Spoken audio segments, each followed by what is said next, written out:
Ang programang ito ay rated LPG. Labis na patnubay at gabay ng magulang ang kailangan. Maaaring makapaminsala pag napabayaan habang nagluluto ng sinigang, adobo, batchoy, okoy, ginataan. Ilayo sa mga bata na hindi mapaglaruan.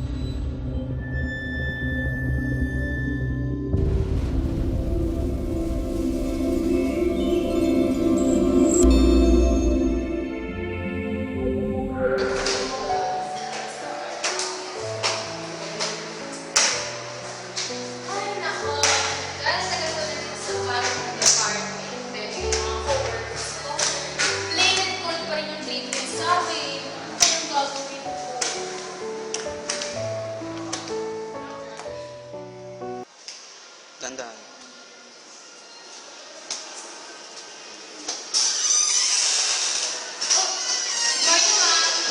Oh, good morning, Miss Marie. What are you doing here? Nothing, ma'am. Okay, actually, I'm going to your team's office kasi I have to give back this report to your teammates, Mr. Leonor, Mr. Delem, and Miss Santos, right?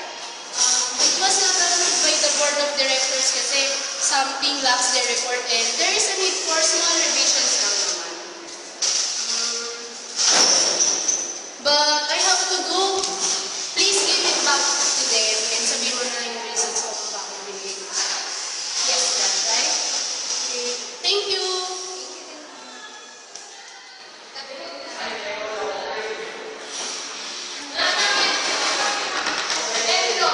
Guys, excuse me. Merong important announcement si Mr. Meyer regarding your report. Hindi daw ito tinanggap ng board of directors, so kailangan siyang i-revise. Hindi daw ito sinabi ni Mr. Meyer sa inyo kasi meron siyang important meeting na pinuntahan. So kailangan before 6 p.m. daw mapasa niyo ito. What? Revision? Revision na naman? Saka teka, ano 6 p.m.? Ano bang kulang? Kulang pa din siya! Gusto mo kaya kami ng maaga? Akin na yan! Tara, gawin na natin. Ay ma, anong oras na pala? Kailangan pa.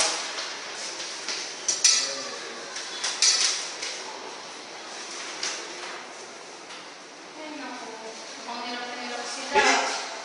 Gusto mo pre, kailangan natin matapos yun ng 6 p.m. kasi baka magalit si mama. Tulungan ko na.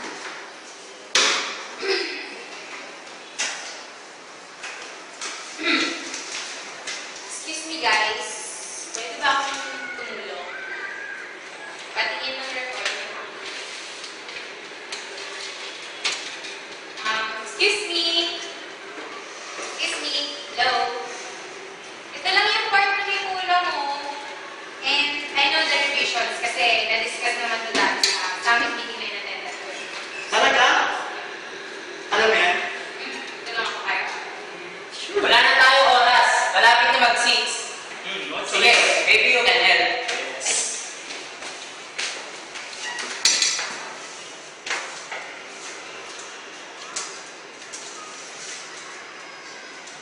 Yan na.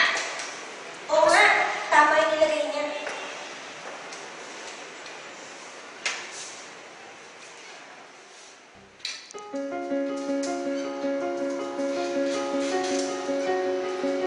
Okay.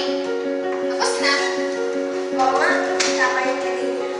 Actually, yan lang naman kasi talaga yung kulang eh. Galing mo Marie! At thank you! You're welcome. Sorry lang, naging po ako sa'yo. May lang yun. Oo nga, naging rude at harsh kami these few days. Sorry ako naging hard kami sa'yo.